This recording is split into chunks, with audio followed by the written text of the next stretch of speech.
Finally, he stashed the gun away and signaled to Ron and Randall. "Let's get out of here. We spent too much time with this trash." The three of them left the warehouse, clambering into Aiden's car and driving off into the night. As soon as they were a few blocks away, Aiden turned to Ron and Randall. "Now that Hans knows my identity, this puts us in a precarious position." Ron and Randall both nodded in unison. Randall breathed a sigh of relief. "We appreciate the sacrifice you made for us, boss. Telling the truth so that they'd spare us? That was courageous of you." Aiden stared out the car window. "It had to be done."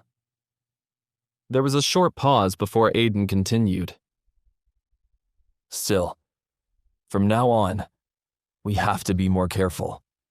There's still a spy somewhere within the Tiger Group, and until we figure out who it is, we can't risk having my identity leak anywhere else."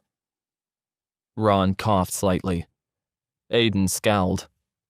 "What is it, Ron?" Ron stammered.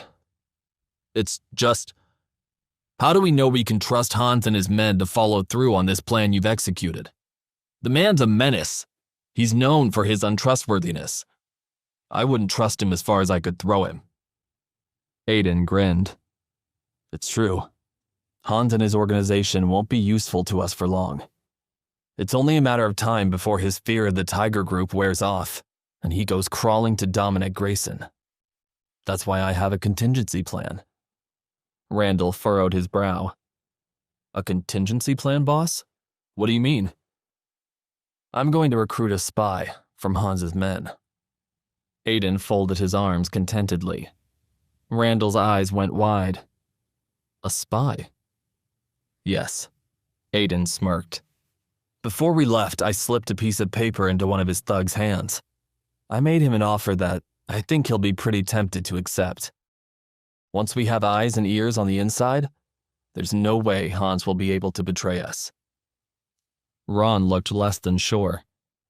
"But, boss, what if the man refuses your offer?" Aiden shook his head.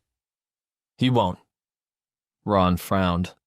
"Still, we should have a plan B if things go wrong." Aiden sighed. "If things go wrong, our plan B is always the same. We kill them all. Take no prisoners. Leave no trace." "Agreed." Ron nodded along as well. "Too bad that's not plan A." "You both have my permission to tell Cyrus what happened. Keep him informed," Aiden said, turning to stare out the window. Then he fell silent, his mind racing. How is Cyrus going to react to my identity being leaked to Hans? Probably not very well, I'm guessing. Later that night, Aiden arrived at the Stone family mansion. He stepped inside and headed straight for the kitchen. It was so late he was sure he wouldn't run into anyone, he thought, pulling a beer from the fridge. As he closed the door, he jumped. Shane was standing there, leering at him. "Shane? What are you doing up?"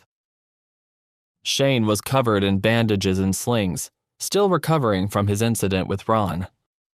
"You're waking everyone up coming home late like this, Aiden." Shane hobbled toward the fridge, snatching the beer out of Aiden's hand and taking a sip. "Now that I'm forced to stay here until I recover, I think you'll have to get used to seeing me more often," Shane sneered. "Just try to stay out of my way, okay?" Aiden snickered. "You're basically on the brink of death, and you're threatening me? That's a good one." Shane scowled, hobbling away. Aiden chuckled to himself. He grabbed a new beer from the fridge and then headed upstairs. Without thinking, he instinctively went to Ava's bedroom, forgetting that he hadn't really been allowed to sleep there for many weeks now. As he entered, Ava stepped out of the bathroom. Steam billowed around her from the shower as she wrapped herself in a towel. Seeing Aiden, she jumped. "Oh, Aiden! What are you doing here?" Aiden backed up slightly. Sorry, I didn't mean to intrude." "Turn around, let me make myself decent." Ava wrapped the towel tighter around her as Aiden turned around. Okay, you can turn around now. Aiden sighed. Sorry, I don't know what I was thinking. Ava scowled. Clearly you weren't thinking at all. You know, I am still your husband, after all. Ava scoffed. Barely. She moved over to her vanity, sitting down and brushing her hair. Why are you coming back so late, anyway? I was working. She scoffed again. Working. You always use that as your excuse. You'd think you were the tiger himself the way you talk about work. Aiden smirked. Right. Ava turned to face him. Did you know that the man who attacked Shane? Ron, was it? Craig confirmed what Shane said. He was a merc from the Tiger Group. Aiden sat on the edge of the bed. How does Craig know so much about the Tiger Group? Craig is very well connected, you know. There was a slight pause. Ava put her brush down. Oh, there's something I wanted to talk to you about. Aiden sat upright as Ava continued. I've decided to accept my grandfather's offer. Aiden's face fell. What? It's a good offer. Ava stood up, selecting pajamas to dress herself in from her closet. And I don't take orders from you, especially not about my family's business. Aiden wasn't sure what to say. Ava, it could be a trap, you know. She scoffed. A trap? What do you mean? It's my grandfather. Aiden stood up and walked over to her. I just mean that Shane and Harvey use you. Everyone in this family does. You're just a pawn to them. I know I might not seem like much, but I promise you, if you reject that offer, I can help make you the most powerful businesswoman in this city. Ava laughed. Yeah, right. She moved away from him. Then, after a moment of silence, she turned back to face him. You're serious, aren't you? I can see it in your eyes. Aiden nodded. If you ever trusted me at all, this would be the time to consider it. She thought to herself for a moment. Then she quickly donned a set of pajamas and sat down on the bed.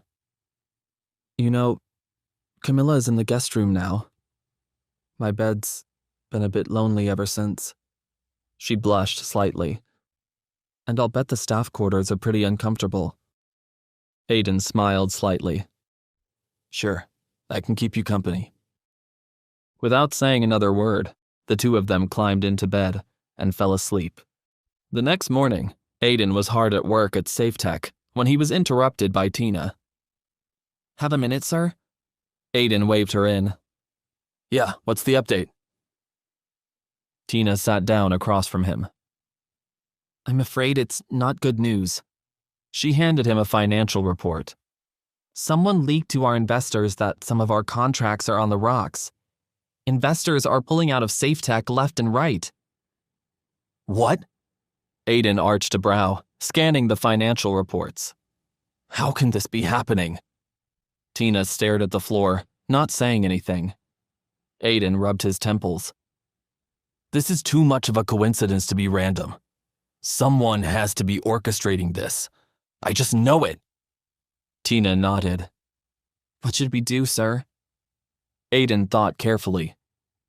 There's one big question we have to answer before we can do anything about this.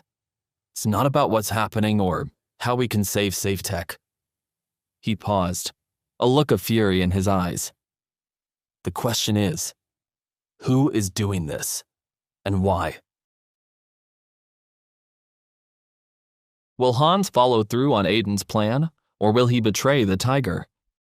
Will Aiden figure out who is messing with SafeTech and save the company? Wait, that's not the end. You've just had a free taste. Now get the full story on the Pocket FM app, link in description. Check out our next video and playlist, and don't forget to like, share, and subscribe.